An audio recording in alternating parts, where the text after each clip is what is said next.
السلام عليكم، وصلى اللهم وسلم وبارك على سيدنا محمد. خوتي خواتاتي، كيف راكم؟ لاباس عليكم؟ ان شاء الله تكونوا بخير على خير. كيفرحوني الكومونتيرات اللي كتصيفطوا ليا، اللي عمل لي اللايك واشترك في القناه جزاه الله خيرا، والله يجعلوا لي في ميزان الحسنات. بارك الله فيكم احبتي في الله. اليوم ان شاء الله غنشارك معكم واحد بيتزا كتجي رائعه ولذيذه. هنا درت البصله ودرت شويه ديال الملح،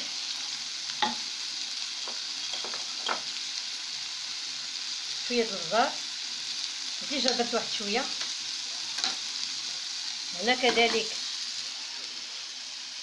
دايره واحد 5 ديال الطماطم، دايره ليهم واحد شويه ديال البصله.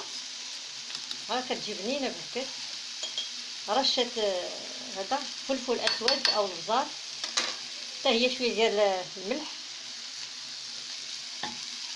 غنخليهم يتشحروا بجوج. هنا كنحرك البصله باش ما تشد. هنا درت شويه ديال زويته بلديه حتى هي ما قلتهاش لكم.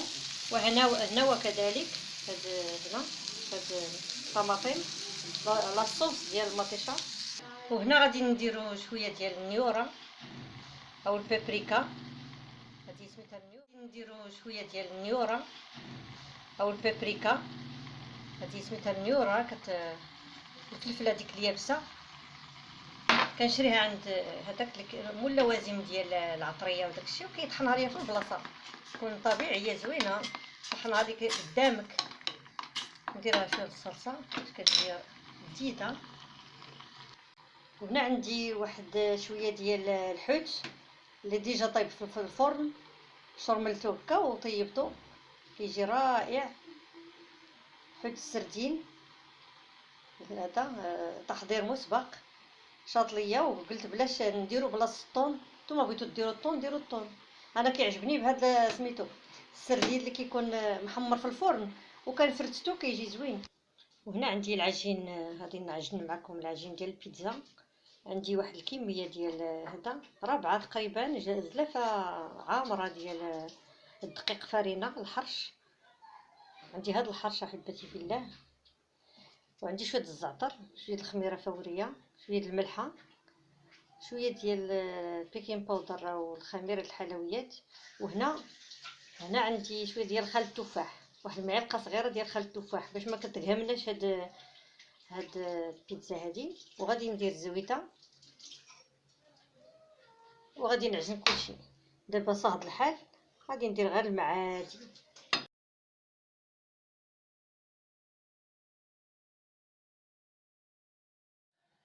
ها هي العجينه ديالي عجنتها. دابا غادي نديرها في وسط واحد البلاستيكه اولا هذا بلاستيك ديال السلوفان او فيلم اليمونتير، ونخليها ترتاح واحد شويه بما نوجد كامل. هاني غنديرها هنا، ندير لها السلوفان. هاني درت لها السلوفان. دابا نخليها ترتاح واحد شويش صافي ونكرسها. ها هي العجينه ديالي من بعد ما ارتاحت. هاني دلكتها فوق سطح العمل. دابا غادي نديرها في الطاوه ديالي، نقلب على الدلاك. ما لقيتو درت غير هذا ديال السلوفان.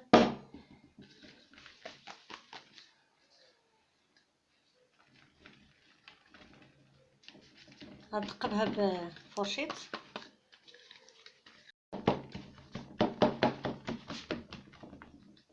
فكتجي هاد البيتزا هادي رائعه.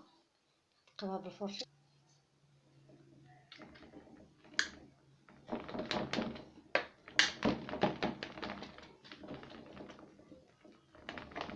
دابا غادي ندير ليها لاصوص.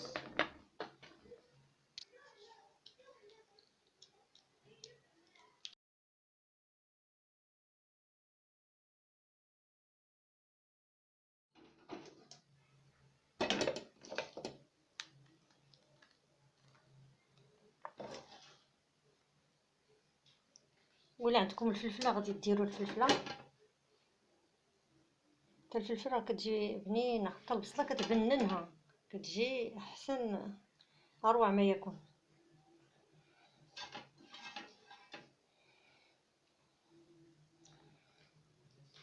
فغير جربوها وردوا عليا الخبار. دابا غادي ندير داك السردين اللي شاط لينا.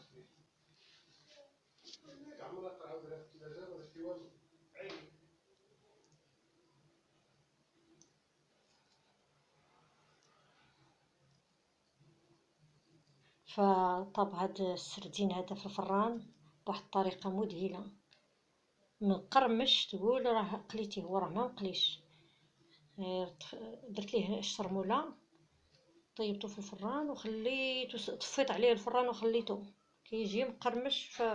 فجربوه وردوا عليه الخبار.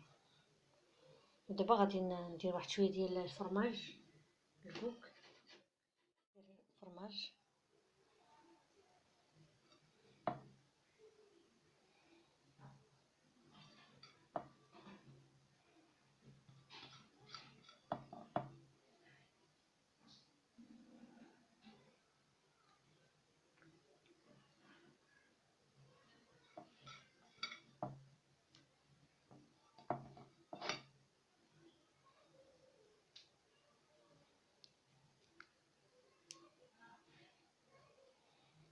كنهز من دوك البلايص اللي ما فيهم.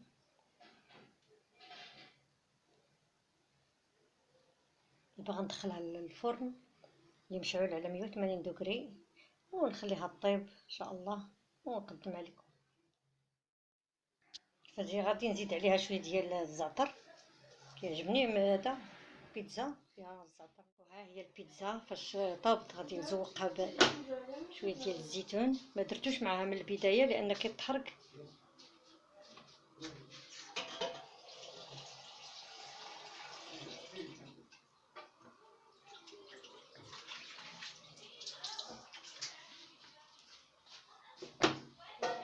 ان شاء الله تعجبكم وتنال استحسانكم ورضاكم.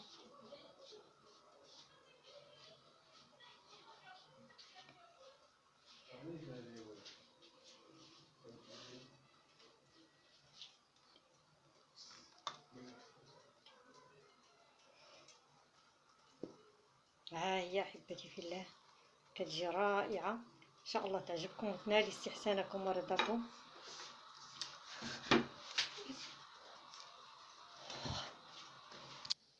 ان شاء الله تنال استحسانكم ورضاكم احبتي في الله. ما تنسوناش باللايك والاشتراك في القناه، جزاكم الله خيرا، ودعموا القناه باللايك والتشجيع. دامت لكم الافراح والمسرات، والسلام عليكم ورحمه الله تعالى وبركاته.